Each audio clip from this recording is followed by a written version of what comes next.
food is incredibly healing, delicious, colorful, right?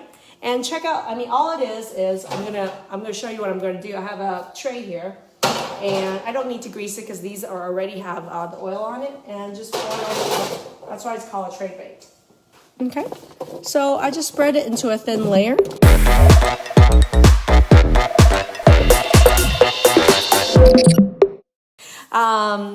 Jennifer says, I always use same spice. Definitely need to expand. Jennifer, I would challenge you to actually go into a spice store. In our area, I think there's a spice company called Posy or something like that, where you go in and it's like Spice Superstore, and you can even buy it in small little bags. I mean, I would really recommend going and having fun. And if you're afraid of like using one new herb, they have blends. You can look at a blend that they have.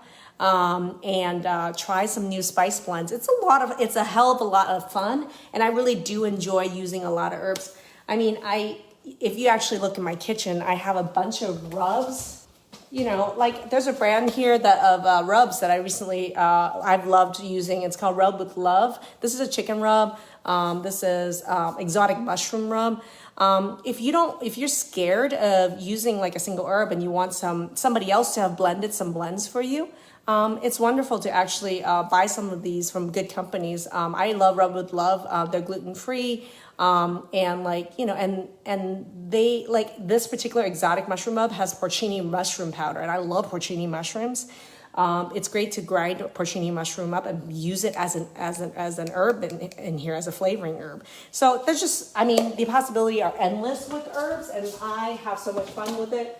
And, you know, even when you do cayenne pepper, you know, I have the American version of it, but my son loves Korean cooking, and I have a Korean version of cayenne from Korea that has a different flavor profile than the cayenne pepper that we have in the United States. So, and it's going to have different medicinal properties. So this is a hell of a lot of fun, and that's why I'm encouraging you guys to really have fun with cooking.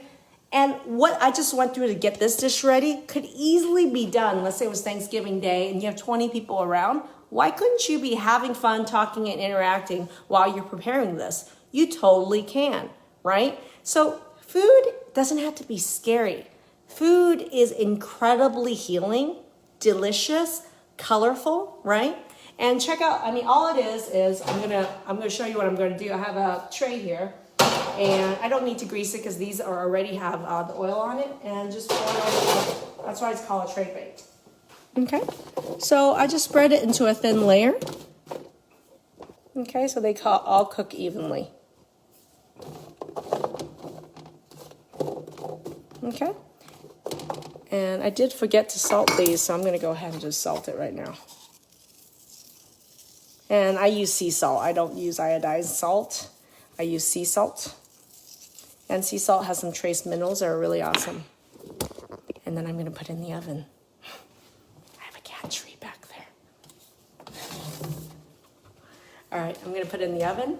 I'm doing 425 degrees in the oven, and I will be cooking this tray bake for about, I think about 30 minutes, but I think it's good around 25 minutes to check it. You want these vegetables to be roasted, so that when something's roasted, it's brown on the outside, and inside is still tender and juicy.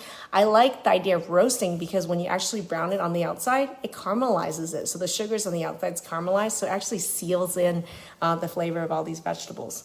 Now, when you take it out of the oven, I'm just going to let you guys know a couple things, which is when you take it out in the oven, you could definitely just put it into a beautiful plate and a casserole plate and just serve it. That's absolutely something you can do. But here's some fun things you can do with it. You can throw in some fresh parsley. You know, I love that. Or cilantro.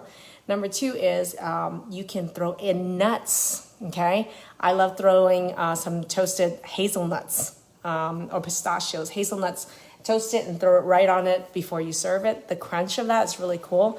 And nuts is an incredible way to get, actually get some really good omegas. Walnuts is an incredibly high source of omega-3s. So you can toast some walnuts or hazelnuts and throw it in there when you're done with it. Some people just even throw it in there right now and cook it with it. But I kind of like it crunchy, so I'll throw in some hazelnuts in there to dress it up. Can you, if you love butter, can you throw some additional butter or fat on it when you serve it? Absolutely. If you can eat butter and you want to toss some butter right before you eat it with some nuts in there, that's really great. I like personally to add a little tart. So if you want to splash a little bit of lemon juice on it or apple cider vinegar, you can totally do that just to brighten it up with the parsley. That's like a really good combination.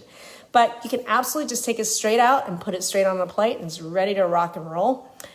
You can also put grated cheese on it. If you like Parmesan cheese, you can eat dairy. You could put grated Parmesan cheese on top. If you cannot eat cow cheese, a really great substitute is Manchego cheese. Manchego cheese is a sheep's cheese. And I just use I have a grater here. And I buy Manchego straight from Costco in a block. People in my family can't eat cow dairy, but they can do sheep. So I just take that and I grate it right on it. You could just, right before you serve it, just put in some grated Manchego cheese on it. If you want to have cheese on it, you don't have to. But these are different ways that you can dress it up and have fun with it. Now, okay, is that a funner alternative, more healthy and healing than your regular old sweet potato casserole?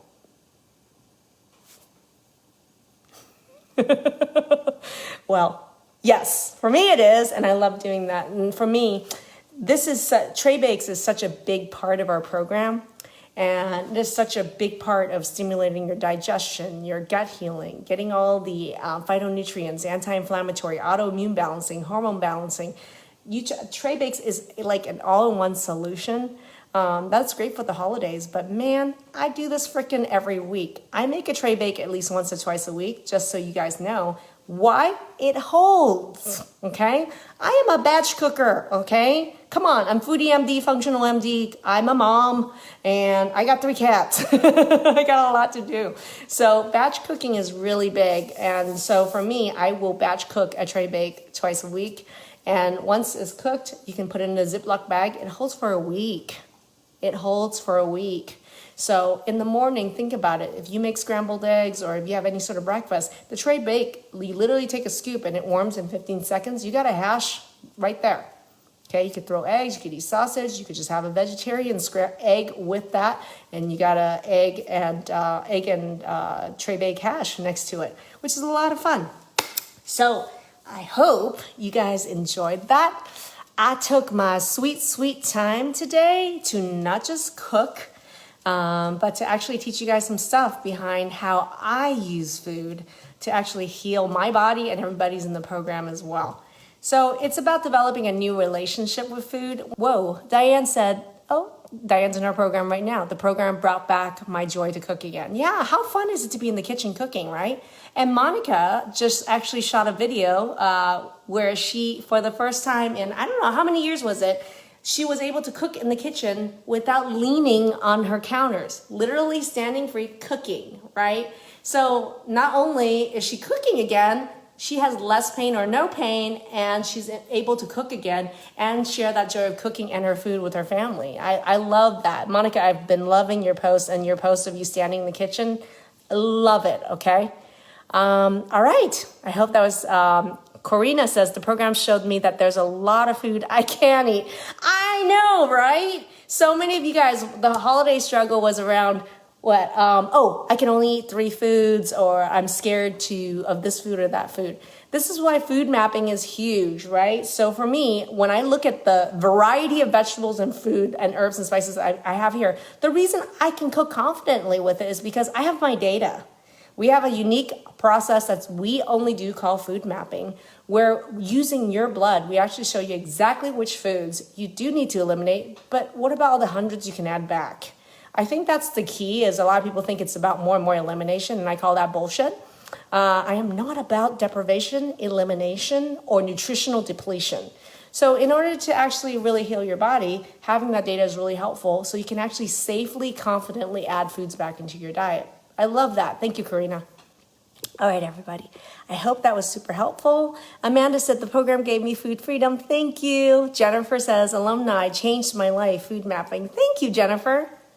And then Monica says, completely given a happy perspective. Yes. And Monica, I see your joy in your kitchen. And Monica's doing yoga now too. Kelly, alumni, I love that. I'm a year out and still continuing to add new foods. Oh, Kelly, I'm so glad to see you. You made sauteed beet greens. Oh my gosh, see, that's the thing is, why are people dumping all these beet greens? It's delicious. This is vegetables right here for your soup and saute. So you're not just paying for the beets, you got some greens. Oh, Kelly, you actually listened to me. I love it. Okay. And Monica says, love to eat all goodness you helped to unlock. Thanks, Maggie. I love it. All right, everybody. I hope you enjoyed FoodieMD live from the kitchen. I hope that helped de-stress some of your holidays, and I hope that some of the tips and tricks that I talked about today was helpful, and I hope you guys have. I know a lot of things are coming up. It is a stressful time, but at the same time, I would love to see those of you who are starting, if you're going to make a tray bake, I'd love for you to post some pictures or a short video taste test if you want to into the main group. If you can do that, that would be great. I'd love to see you guys actually, those of you making my quiche, making my recipes, if you can anytime you do, make a quick video or actually do take a picture and tell me what your experience was and tell me your taste test. I'd love it. All right, everybody, that was it. Have a great day and enjoy the holidays that are coming up. Bye, everybody.